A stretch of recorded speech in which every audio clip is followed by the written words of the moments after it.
कथा या चॅनल मध्ये तुमचे सर्वांचे स्वागत असो. व्हिडिओ आवडल्यास चॅनलला लाईक, सबस्क्राईब, शेअर करा आणि नोटिफिकेशनची बेल दाबा. ययाती. पट्टीवर घालायचे थेंब मगाशीच संपले असावेत. आपला लुसलुशीत हात माझ्या ओठांवर ठेवत ती म्हणाली, असं काही करू नका बाई. 8 दिवस राजवाड्यात कुणाचा जीवात जीव नव्हता. राजवैद्यांनी छातीवर हात ठेवून आपल्या दुखण्याला उतार पडला आहे असं सांगितलं, म्हणून आज कुठं झोपी गेली आहेत सारी. राजवैद्य सुद्धा पलीकडच्या महालात झोपले आहेत. तुम्ही ओरडलात की सारी माणसं धावून येतील. मग आई मला पोचून खाईल नी रागारागाने म्हणेल, सेवा सुद्धा नीट करता येत नाही कार्टीला. ती मला सुळावर चढवेल. सुळावर चढण्यापेक्षा वेणीचा वास देणं बरं नाही का? चांगल्या गोष्टीत विलंब बरा नसतो असे मोठे लोक म्हणतात. मी 5 अंक मोजायच्या आत 1, 2, 3, 4 नंदनवनातल्या सर्व फुलांनी आपला सुगंध त्या जाईच्या फुलांना दिला असावा. अलकेच्या केसातल्या त्या वेणीचा वास घेता घेता मी धुंद होऊन गेलो. त्या फुलांबरोबर नाकाला आणि गालांना होणारा तिच्या बटांचा स्पर्श विलक्षण सुखद, अगदी उन्मादक होता. अलका दूर होत आहे असे वाटताच मी भान विसरलो. त्या सुगंधाने अजूनही माझी तृप्ती झाली नव्हती. शरीराच्या कणाकणाला तो हवा असं वाटत होता. मी डोळे उघडले. ती दूर होऊ लागली. लगेच मी ती वेणी तिच्या केसातून हिसकावून घेतली.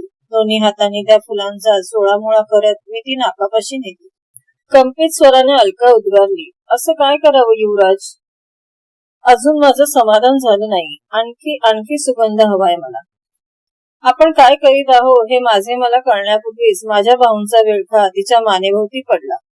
पुढच्या क्षणी तिचे ओठ माझ्या ओठांवर टेकले.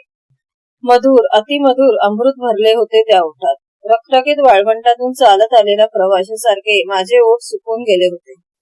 मी तहानेने व्याकुळ झालो होतो. ते अमृत मी घटाघट पिऊ लागलो. आणखी एवढा एकच मंत्र माझे ओठ फुटफुटत होते. केवळ एका गोष्टीची जाणीव मला उरली होती.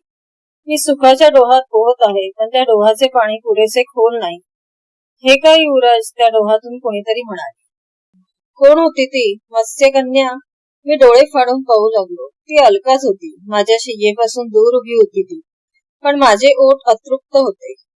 माझे मन असंतुष्ट होते. शरीराचा कण पेटल्यासारखा झाला होता. मी जे अमृत प्यालं होतो ते हलाहलाप्रमाणे मला जळत होते. तो दाव शांत करण्यासाठी मला आणखी अमृत हवे होते. अलकेला धरण्याकरता मी धडपडत उठू लागलो. माझ्या उजव्या पायातून भयंकर कळ आली. बाणाने विद्ध झालेल्या पाखरासारखा आर्त चित्कार करत मी शय्येवर पडलो. या जीवावरच्या दुखण्यातून बरे व्हायला मला 3-4 महिने लागले. पण त्या रात्री माझ्या त्या आर्त चित्काराने सारा राजवाडा प्रफुल्लित झाला.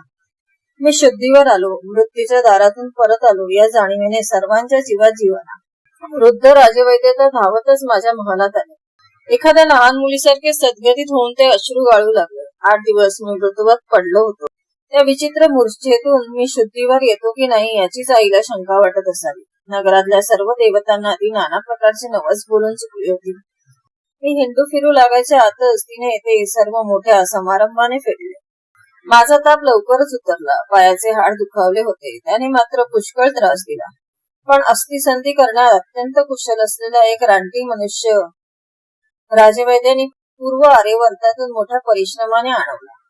त्याने ते हाड नीट बसवले. पायात कुठलाही दोष राहिला नाही. पण हे 3-4 महिने माझी मोठी कुचंबणा झाली. महालाच्या खिडकीतून बाहेर उडत असलेली पाखरे दिसली की मला स्वतःच्या पांगळेपणाची चीड वाटली. वाटे एखाद्या खिडकीतून पाखरासारखे शरीर बाहेर झोपून द्यावे. मग पुढे काय व्हायचे असेल ते होईल. घोड्याचे खिंकाळणे कानावर पडले की माझे हात फुरफुरू लागत. मांड्यातील सारी रग जागी होईल. स्वतःच्या पंगुत्वाचा राग कुणावर काढावा हे काही केल्या मला कळत नसे. मग चिडून मी माझ्या देहाकडे पाहत राहील. गेल्या 10 वर्षात ज्या शरीराचे सौंदर्य आणि सामर्थ्य वाढवण्याकरता मी अहोरात्र धडपडलो होतो त्याने माझ्यावर असे उलटावे. छे, माणूस शरीरावर प्रेम करतो, त्या प्रेमाला अंत नसतो. पण शरीर काही त्याच्यावर असे प्रेम करत नाही. प्रसंगी ते त्याचे वैर साधते. अशा रीतीने शरीर कोणाचे वैर करते हे शोधून काढण्याचा मी पडल्या पुष्कळ वेळा प्रयत्न केला. पण तो कधीच सफल झाला नाही. शरीरापेक्षा निराळा असा ययाती माझ्यात आहे असे मला अनेकदा वाटे. पण त्याचे स्वरूप कसे जाणून घ्यायचे विचार करूनही हे मला कळेना. मन, बुद्धी, अंतःकरण ही काही शरीराचे अवयव नाहीत. त्यांचे स्वतंत्र अस्तित्व आहे हे मला कळत होते. पण शरीराने माझे वय साधले त्यावेळी ही सारी काय करत होती? 8 दिवसाच्या माझ्या मूर्छेत, ज्या मूर्छेत राजवैद्यांनी दिलेल्या अनेक दुर्मिळ औषधाबरोबर मी विषही मुकाट्यानं प्यालो असतो, त्या मूर्छेत माझे मन कुठे होते? माझी बुद्धी कुठे होती? माझे अंतःकरण कुठे होते?